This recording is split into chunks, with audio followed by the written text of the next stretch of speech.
Last week, prominent YouTuber and podcaster Ethan Klein of the H3 podcast announced he would be deleting a few of his interviews from his podcast with Jordan Peterson. Some of his biggest, mind you. I mean, these are really, really big million-viewed videos. Now, on the surface, it looks like this is Ethan Klein realizing that he doesn't want to be in the alt-right pipeline, as he says. Many people that are anti-SJW or on the right said it was him basically capitulating to cancel culture, and that's sort of true. But the reality here is that it looks like a business decision. And I think this is really important to discuss. The politics and business of censorship and how it is driving the culture war and making it worse. A lot of people see this. You know, one of the biggest podcasts on YouTube, one of the biggest YouTubers denouncing Jordan Peterson, and it is a tribal issue. It is a culture war issue, and it could potentially make the conflicts in this country worse. But when you look beyond the surface, it's something else. Now, if those are not familiar, Ethan Klein runs as I mentioned, the H3 podcast. They have millions of subscribers. They get millions of views. I believe on average, he gets like 1 million to like 1.6 million views on his podcast. They do them. I think they're weekly. I'm not entirely sure. Now, Ethan Klein came out and said he was deleting these videos with Jordan Peterson because he didn't want to play into the alt-right pipeline or something like that, that people could hear what Jordan Peterson had to say and thus become alt-right. Now, this is fake news. It's just not true. I think this is a talking point used by Ethan to actually try and protect his business. And I can show you the stats and I can back up my speculation and my opinions on this. But it's not true that Jordan Peterson leads anyone to the alt-right. That's a manipulation from collectivists that are trying to make you upset with an individualist.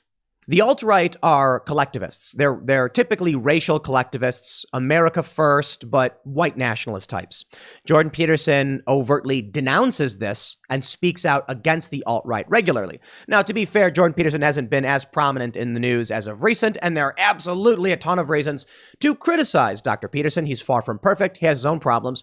And some have even pointed out it's a bit hypocritical when he's got streams of himself in a messy room, but he tells people to clean up their room.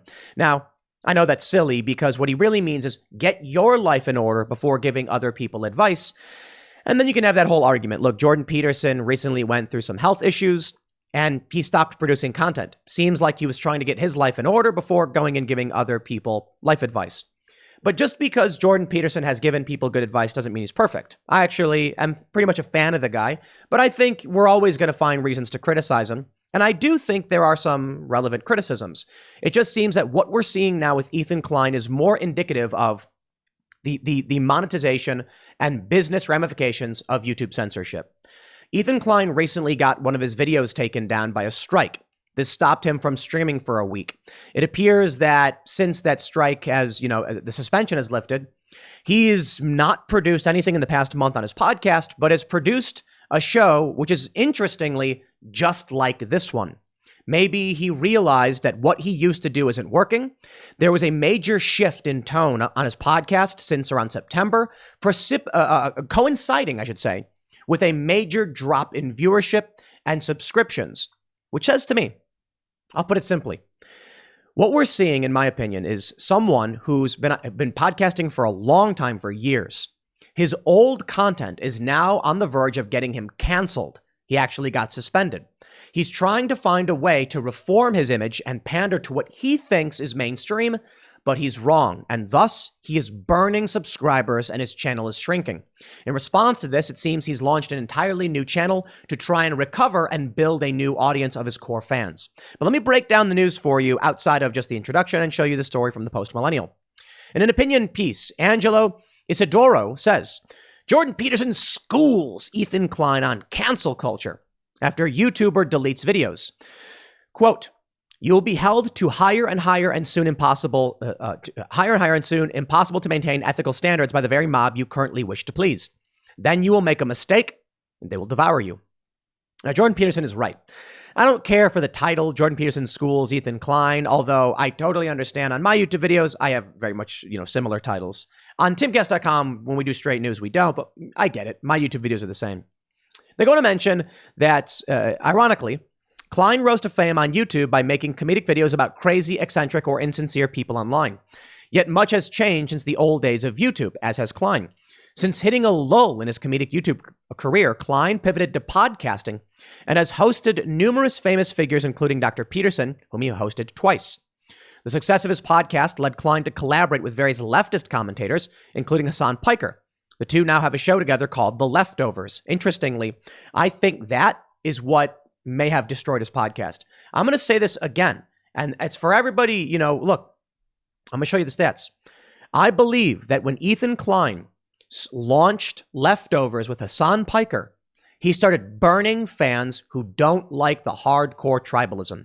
When Ethan Klein was doing drama content and mainstream pop culture, he was seeing massive viewership and massive growth in subscribers. For some reason, he pivoted left. The reason for this, in my opinion, Ethan Klein has numerous videos where he spouts racial and homophobic slurs. I'm not saying this to drag him or disparage him for doing it, but he did. Maybe he was trying to be edgy and be funny. I think this created a very serious risk to his business. Ethan mentioned on Instagram that he has 10 employees in a company and he can't make revenue when he's suspended. I think what we're seeing is him realizing he's crossed the line on numerous occasions. They're probably going to ban him for it unless he pivots. So he did. He's burning large amounts of his fan base, but it's kind of like this. If you have 3 million subs and you can be banned outright and lose 3 million subs and have no company and be poor, that's bad. What if you pivot, lose 1 million subs, but still have a company and still get to be rich? I think that Ethan Klein is taking the latter, that he's decided to pivot his content to the left to stay safe out of fear of being censored or banned. I'll tell you this, if you're a fan of my work, go to timcast.com, become a member, because my response to fear of censorship was to set up accounts with Rumble and to build a private website with independent news articles and news shows and private membership so that if we get banned off YouTube, well, at least I'll exist on the website for some time. Ethan Klein said, "Years ago, I interviewed Jordan Peterson before I was very familiar with his politics. He was an interesting guest who I enjoyed sitting with. But especially now, I can see he's a dangerous gateway to alt-right transphobia and COVID misinfo. I removed both interviews today." Ethan Klein is aware that that's not what alt-right means. Ethan Klein is aware of Jordan Peterson's politics. He's referenced them, even referencing the bill in Canada that would prohibit the misgendering people, not using their pronouns. Ethan Klein was well aware of that. Now, perhaps he's saying that there's a lot more to Jordan Peterson he did not realize, but let's read more. He goes on to say, he's educated, blah, blah, blah, but he doesn't agree. Peterson responded, "What are you up to, Ethan? We had a good conversation. I enjoyed meeting you and talking with you. What have I said precisely that motivated your actions and your accusations? Deleting our discussions, an honest question. Finally, H3, you might seriously consider providing me with the footage so I can post it, given that I agreed to appear on your show, on the agreement that there would in fact be a show." What did Jordan Peterson say? Jordan Peterson probably said a lot of things that to the average person are fine. But with the escalation of censorship, particularly moving into 2022, it's likely that Jordan Peterson made comments about women, made comments about the trans community, and it was likely that Ethan Klein is scared he will get a strike or be banned from old videos, as evidenced very, very simply in a post he made 3 weeks ago. Now, mind you, the shift to the left happened months ago, but it doesn't mean that this wasn't on Ethan Klein's mind, and we can see right now that getting rid of Jordan Peterson may have to do with this. Ethan Klein tweeted, "YouTube denied the appeal. Can't upload for a week. That's the way it goes when you dedicate your life to YouTube, have 10 full-time employees, owe rent on your studio, have thousands of paying members. You get banned for an old vid that nobody cared about until trolls mass reported it." Whoa, whoa, whoa, whoa. Would right-wing individuals be going after Ethan Klein's old videos? In the past? No, of course not. Now that he's gone left and is hosting Hassan Piker? Yes, probably. He's got like I mentioned, there's videos of him using racial and homophobic slurs, like outright over and over again and laughing about it. I think he realized this. People are going to go after him. It's going to be a bunch of people who are, trolls is the wrong word. I think, welcome to the culture war, Ethan. It appears to me that for some reason he tried pushing into politics. It damages his brand. He doubles down on it, effectively getting woke and going broke. And now he's getting people going after his videos, and it's hurting his business. I want to show a few examples of I just want to point something out and just say, Ethan is clearly in the wrong on some of these things. He tweeted, "As I person, I found you, as a person, I found you amicable and our conversations very interesting and insightful, but I am just not comfortable being a part of a pipeline leading to takes like this. He references a tweet from Jordan Peterson, who criticizes the scientists who are calling out Joe Rogan. I just want to point out that around just shy of half, or about a third, of the people who criticize Joe Rogan in that list of doctors aren't even doctors. In fact, some are like museum curators and stuff. So the issue is, when Jordan Peterson puts scientists in quotes, he is factually correct. Now, Jordan Peterson also criticized conversion therapy in Canada. Conversion therapy in Canada, as they point out, is not the same as we call it in the United States. They're basically saying telling someone to be comfortable with the gender they were assigned at birth is conversion therapy. Jordan Peterson criticized that. Ethan Klein's not happy with it. Now, I showed you Ethan Klein. He got a strike, denied the appeal. It hurt his business. I know this all too well, Ethan. I recommend you sign up for Rumble. Rumble will be more than happy to have you regardless of your politics. And in the event that you get shut down on YouTube, you can start streaming and posting on Rumble. The viewership will be less, but it's better than not doing any work and making no money, right? I totally understand where Ethan's coming from, and probably why he's scared, and probably why he took down these videos to Jordan Peterson. I'm not saying he's scared to insult him. I mean, quite literally, he probably has fears that YouTube could destroy his business. He's got one strike. If he gets another strike, he won't be able to do any work for, what is it? I think like a month or what is second strike? It might be a couple weeks or even 30 days or something insane. Now, how's he going to pay his employees? How's he going to do his job? Certainly he's got a lot of money, but nobody wants their business to go down. We've considered this very thing. Our strategy tends to be that if we do a show and someone crosses the line, we take it down and re-upload it to Rumble. And then we put up clips where we avoid whatever it is YouTube may have censored us for. I'll say as well, the show isn't as old, so we don't have old content that we're as worried about. But I will also add, I've never been the guy that, would spout racial or homophobic slurs to try and do edgy comedy. I'm not saying Ethan Klein wasn't funny. I'm not criticizing the comedy. I'm saying that was his bit. One of the bits he did. Well, you can get banned for it. It can destroy your life. I don't appreciate Ethan turning to politics in an attempt to try and save his business. I don't think it's fair. I don't think it's honest. I think there are other ways to do it, but I think this is the real reason. Let's take a look at H3H3 Productions. It's one of the biggest YouTube channels. This is Ethan's, I believe it's one of his original channels, if not the original, and it's got 6.29 million followers. Well, he's basically abandoned the channel. It still gets tens of thousands of views per day, but it looks like he's taking videos down.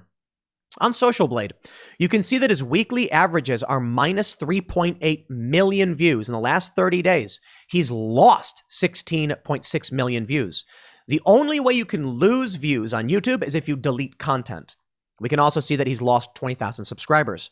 It would appear that Ethan Klein is going through H3H3 and deleting a ton of content. Why? They got him banned for a week, suspended for a week over old videos. He doesn't want his channel banned.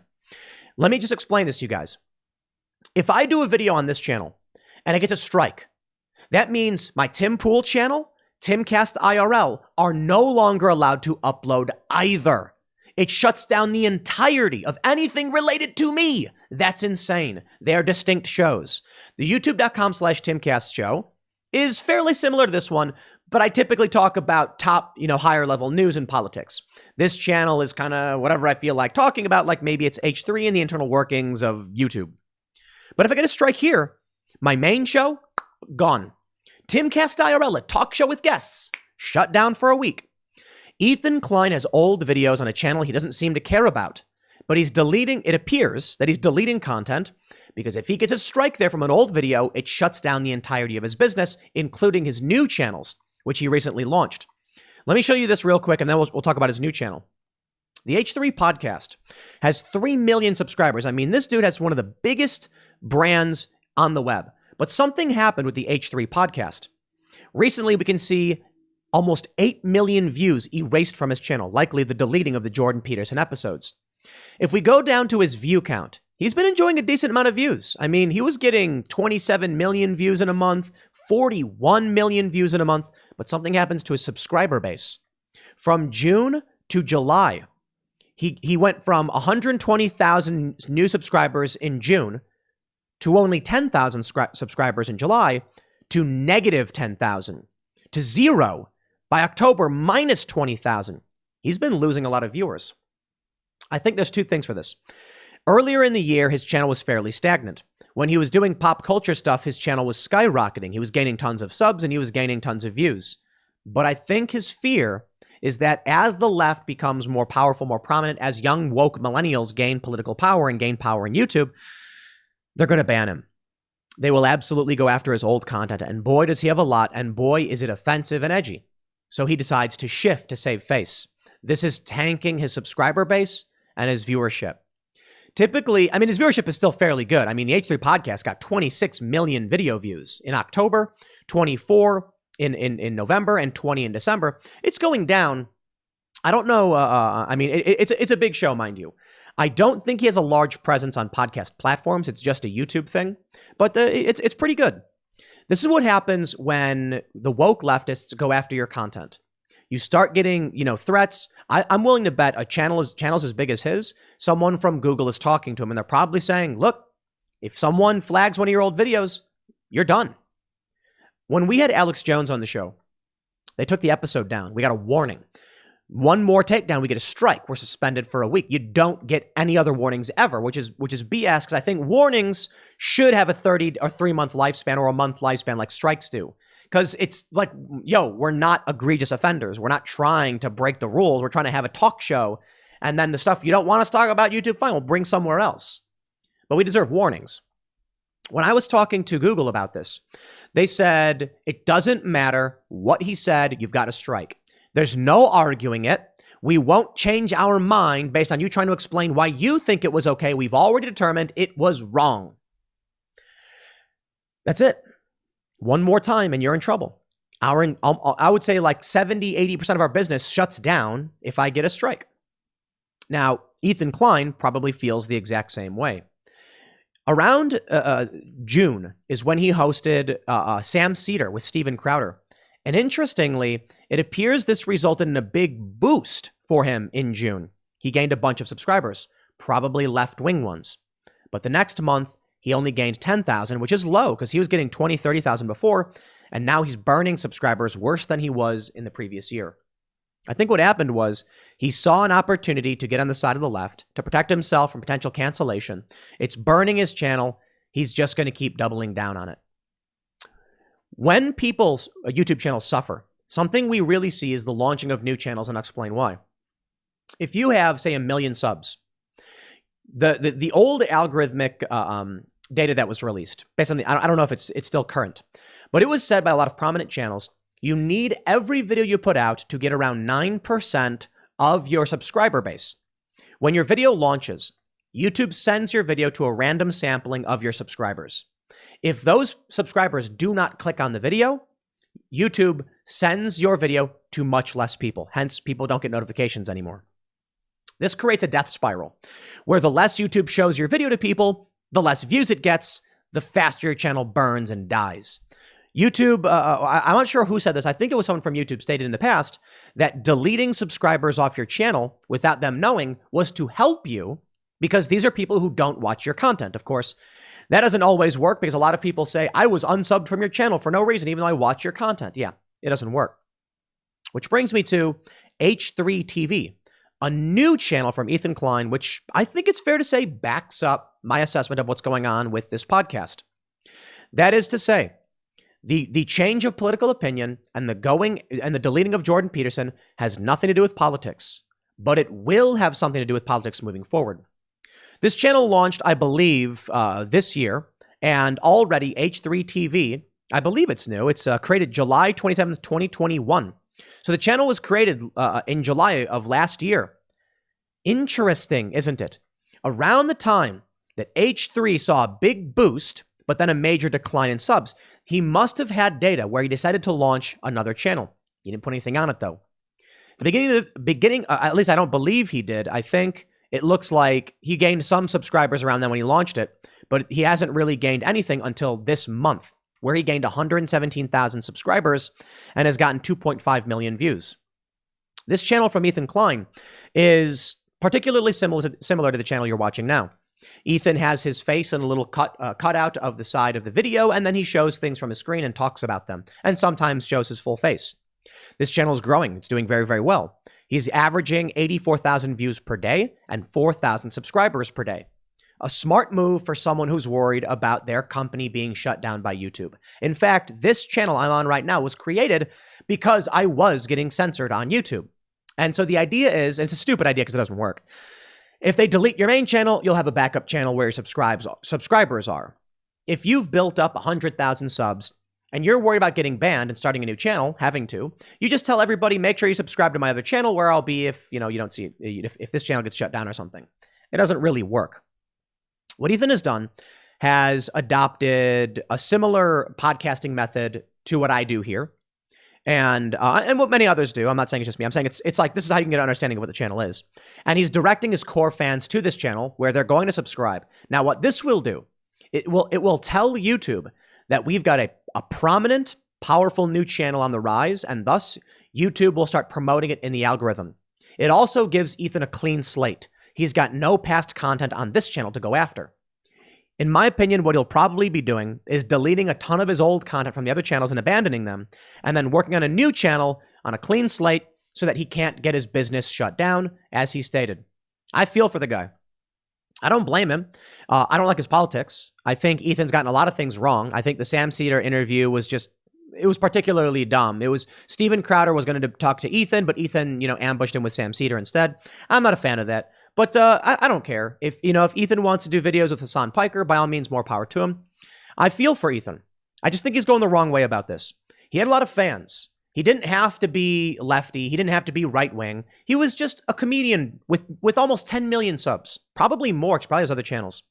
Instead of just staying true to himself, it appears that he's decided to adopt a left-wing stance through the coercion that is being levied at him by the left-wing censors.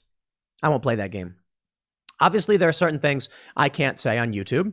And so we have timcast.com, where we write whatever articles we want, and we have members-only segments. So become a member at timcast.com, and then if they ban me from here, we'll be on Rumble with much less viewers, and we'll have timcast.com, but we'll be okay.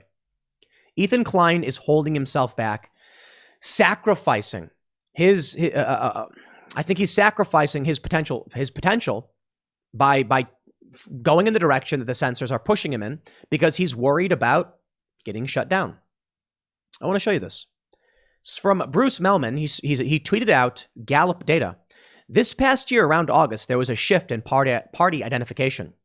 We can see that while Democrats tend to enjoy the majority of party identification, it's now Republican. 47% of people either are Republicans or lean Republican, and 42% are Democrat or lean Democrat, and that's a shift. Back in the third quarter of 2021, it was actually 45 Dem to 44 Republican. I say what I think. And I think people are shifting Republican not because they are necessarily more conservative, but because the Democrats and the establishment left are insane. And they're saying, I'm mad as hell, I'm not going to take it anymore. Ethan Klein is deciding to go with the decline. So here's why I think this warranted a conversation. I don't believe Ethan Klein's actions are overtly political. I don't think the guy knows a lot about politics. I think he's even stated that in the past. He's probably learning some stuff, but I think he's getting a lot wrong. That's fine. He's allowed to, and I'm sure they think I get things wrong too. Hey, but that's politics. That's fair, right? We'll have those arguments. The problem is, if he just stayed true to himself, he had the majority of people on his side. Regular people like the edgy comedy. Regular people like Jordan Peterson. Not everybody, and there's things to criticize him for. I'm not going to sit here and pretend he's perfect, but regular people. They like Joe Rogan. There's a reason why Joe Rogan is the biggest show in the world in podcasting. And technically, probably the biggest show in the world. What I don't understand is why Ethan could have stayed true to himself and the content he produced and who he is and still be prominent among the mainstream and throw it away out of fear of being banned. To be honest, Joe Rogan's got a contract. Spotify's not going to ban him. Ethan doesn't have that same safeguard. And Ethan Klein doesn't have a functioning private website the same as many other people. My advice to Ethan would be this. Instead of burning hundreds of thousands of subscribers or tens of thousands by adopting a political, an extreme political ideology, why not just sign up for Rumble, upload, other content or member content, make your own website, encourage people to be members on your website, and expand your business in that direction instead of just saying, I will do whatever the whims of YouTube are. Because certainly, at a certain point, if this decline continues, you're not going to have your business or your podcast. Ethan Klein was doing shows about mainstream pop culture, having nothing really to do, in many ways, with politics. He hosted Jordan Peterson because Jordan Peterson's a dude. He's hosted Hassan Piker in the past. Why side with anyone overtly instead of just staying true and talking to regular people? Now, I'll tell you, maybe he's had an awakening. Maybe he's just become woke and he's adopted these politics and he's willing to sacrifice his business for them. Perhaps. I think when you look at the totality of the picture, what we have here is the coercion from big tech does work in pushing previously edgy comedians, formerly edgy comedians, into wokeness. It's not going to work for a lot of people, but maybe the idea is he's going to pander to a younger generation. I don't think that's going to work out. When we see this Gallup data showing that more people identify as Republicans and it's on the rise, it's not because people are all of a sudden changing their opinions and being like, I want lower taxes. Although that actually may be a big portion of it. It's because the Democrats are censoring people. It's because they're advocating for censorship. It's because they're advocating for horrifying things that make life suck. And regular people are like, just leave me alone. And in Florida and Texas, where you get Republican governors, they're letting you go out and live your life. So if you want to be the people who live under lockdown for the rest of your lives, by all means, pander to this party. But in the end, I have no problem having Alex Jones, Steve Bannon, Vosh, Batya Ungar-Sargon, left and right-wing personalities mixed all around on Timcast IRL, and I'm not going to delete past episodes when the rules change. They'll just ban me. That being said, I'm not perfect. No one is, and I understand the issue. If there ever came time to me being told by Google, we will shut down your show unless you get rid of this episode, we'll put it on Rumble. I'll make a big stink about it and say, sign up for Rumble. Timcast IRL, rumble.com, search Timcast IRL. You'll find our channel there. We put up our clips all the same. And if it comes to that point, we switch platforms. Maybe we won't get as many views. We won't be as relevant, but the business will persist. Our ideas will persist. We will not be shut down. I don't blame him for deleting his content. I get it. He didn't need to delete the Jordan Peterson thing, but they're going to get him banned. So Ethan, set up a Rumble account. They'd be more than happy to have you. Challenge the ideas you disagree with, and you will find success. I'll leave it there. Next segment's coming up at 4 p.m. over at youtube.com/Timcast. Thanks for hanging out, and I'll see you all then.